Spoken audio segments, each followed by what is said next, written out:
Ketika era 2000-an awal, produsen motor sepertinya sedang inovatif-inovatifnya. Karena hampir semua produsen di era 2000-an awal bisa membuat motor-motor yang sangat revolusioner. Bahkan, saking revolusionernya beberapa motor-motor tersebut masih digunakan sampai saat ini. Dan beberapa diantaranya menjadi motor inceran buat dijadiin bahan custom ataupun dijadiin bahan koleksi. Dan jika kita lagi ngomongin motor-motor revolusioner di era 2000-an awal, sebenarnya ada banyak. Kalau di motor 2 taknya ada Suzuki Satria, Kawasaki Ninja, dan lainnya. Dan untuk motor 4 taknya ada Honda Tiger, Satria F, dan motor yang akan kita bahas kali ini, yaitu Yamaha Scorpio. Ya, Yamaha Scorpio. Masih pada inget kan dengan motor ini? Motor ini adalah motor paling keren di masanya. Kenapa? Ya karena ini adalah motor pertama yang terjangkau yang masuk di kelas motorsport. Jadi bisa dibilang ini motor keren banget karena ya kelasnya motorsport. Dan Yamaha membuat Yamaha Scorpio ya karena kesadaran lingkungan kala itu untuk emisi sedang gencar-gencarnya. Jadinya untuk menggantikan motor 2 tak yang berperforma tinggi yaitu RX King, Yamaha membuat motor 4 tak yang memiliki performa hampir sama atau lebih dengan motor 2 tak. Namun sayangnya, walaupun motor ini keren dan memiliki tenaga yang sangat besar, tapi motor ini kurang laku dan langsung disuntik mati hanya dalam beberapa tahun produksi aja. Maka dari itu, di video ini kita akan membahas kenapa Yamaha Scorpio memiliki umur pendek dan tidak dibangkitkan lagi sama Yamaha. Pada tahun 2002, Yamaha mengeluarkan motor Yamaha Scorpio untuk pertama kalinya. Ketika pertama kali diluncurkan, motor ini langsung menyita perhatian banyak orang. Gimana enggak, Yamaha Scorpio adalah motor pertama yang menggunakan cc sebesar itu untuk era tersebut. Kemudian Yamaha Scorpio generasi awal yaitu 2002 juga memiliki ciri lampu utama yang berbentuk kotak dengan tangki yang cukup ramping layaknya RX King. Namun bedanya motor ini memiliki tank serut model sirip yang berguna untuk mendinginkan mesin. Namun dari itu semua yang paling ikonik dari Yamaha Scorpio adalah lampu belakangnya yang mirip banget sama F1 ZR. Dan gak sampai situ aja keunikan motor ini, karena motor ini adalah motor pertama yang menggunakan suspensi belakang monoshock atau Yamaha bilangnya monocross. Namun dibalik kekerenan tampilan bodi yang ada, sayangnya velgnya masih jari-jari. Kemudian selain desainnya yang cukup ikonik, yang membuat motor ini ikonik lagi adalah suaranya. Suaranya kayak gini nih.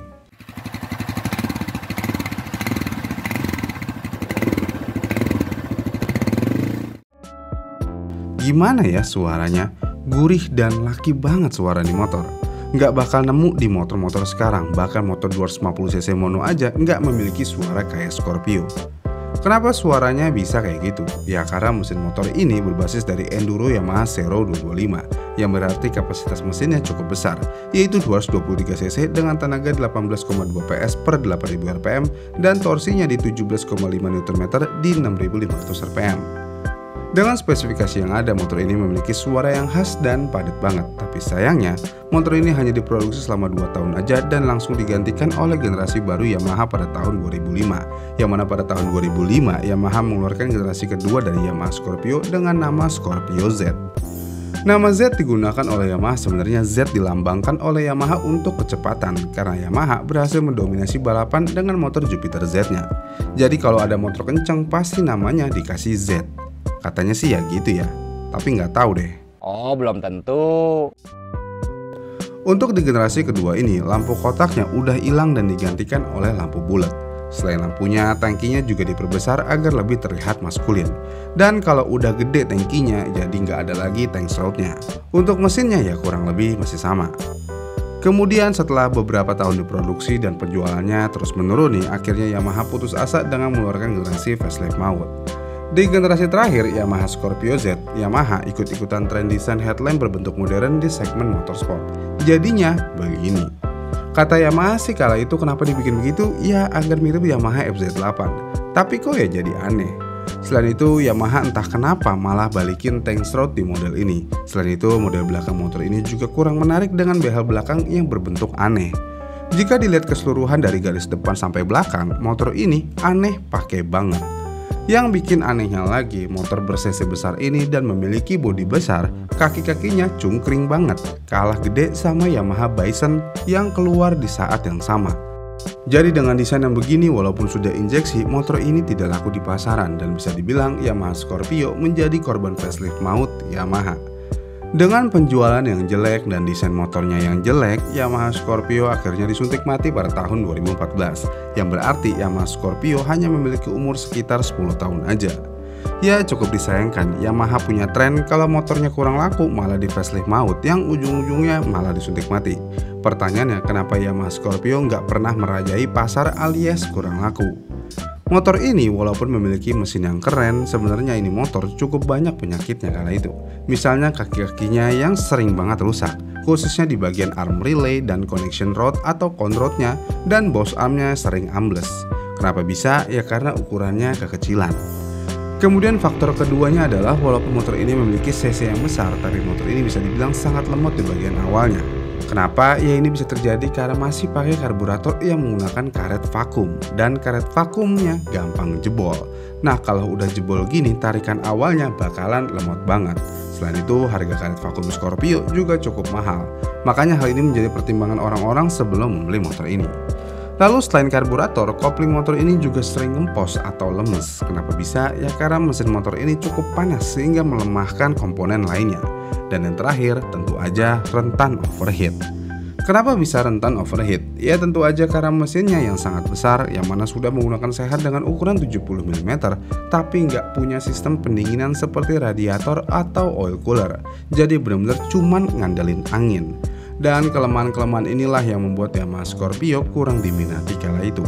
Tapi kalau saat ini motor malah diburu banget buat dijadiin bahan. Tapi kalau saya pribadi sih, kalau Yamaha Scorpio mau dijadiin bahan, mending cuman diambil mesinnya aja. Karena kalau urusan rangka, lebih baik pakai rangka fiction karena sudah Delta Box. Ya walaupun motor ini keren dan diburu kala ini, yang unggul dari motor ini ya hanya mesinnya aja. Jadi jangan sampai kegoreng aja harga ini motor, karena mau bagaimanapun sekali lagi, kelemahan ini motor nggak sebanding dengan kelebihannya. Tapi kalau kalian mau main orian dan siap dengan resikonya, ya udah gaskan aja. Pertanyaan terakhirnya, kenapa Yamaha tidak membangkitkan Yamaha Scorpio lagi? Alasan pertama tentu aja, kelas Yamaha Scorpio nggak jelas alias canggung. Dari awal kemunculan ini motor selalu di kelas canggung, karena bisa dibilang nggak ada kompetitor yang head to head. Kalau mau dibandingin sama Honda Tiger, nggak apple to apple juga. Sama Thunder 250, ya juga nggak apple to apple. Jadi ya Scorpio berdiri di kelasnya sendiri. Dan saat ini kelas motor sepertinya sudah terbentuk dengan sendirinya. Dan pabrikan kayaknya agak takut kalau mau bikin kelas baru lagi. Jadi daripada buang-buang uang, ya mending main yang ada aja.